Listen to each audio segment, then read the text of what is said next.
up, mga kapobre? Papunta na ako sa laot. Ano pa lang, alas 4 pa lang, maaga ako bumalik. Bumalik kasi doon ako sa pinakalaot. 2 oras mahigit yung takbo ko. Malayo yun. Kaya maaga ako bumalik. Kasi dito rin sa tabi, wala kumain. Araw na ako, mga 4 na araw na ako hindi pumalaot sa namarong. So, 4 na. Hindi ako na namarong. Kasi nung last kong nakikita ako ng batang, yun lang ang last kong na namarong. Dito lang yung banda sa tabi.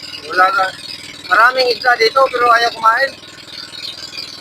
Dito pala sila sa laot, marami silang nahuli. Kaya doon rin ako. Kanina pa umalis yung iba.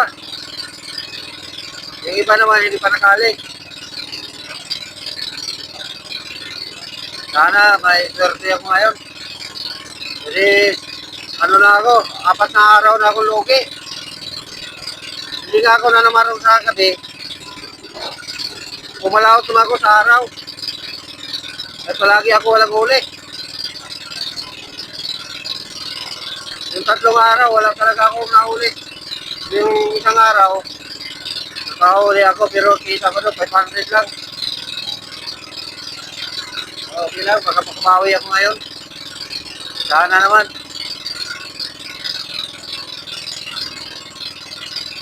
So, mag-video ako mamaya doon pag nakarating ako doon mga kapobre sa laot. Nakapunin doon ako. Layo-layo na ito. Ayan o. Layo na ako sa tabi. Hindi na nga makita yung halos yung barko. Pero doon pa ako, wala pa ako sa 1/4. Wala pa ako sa 1/4. Layo pa yung puntahan ko. Mahila-hila naman akong rentek. Yan. Sana matsambahan yan. Yung lumarlin. Babalik ako mamaya mga kapobre. Magsiglo ako pagdating ko ron. Dito na lang. Maraming salamat sa panonood. Thank you.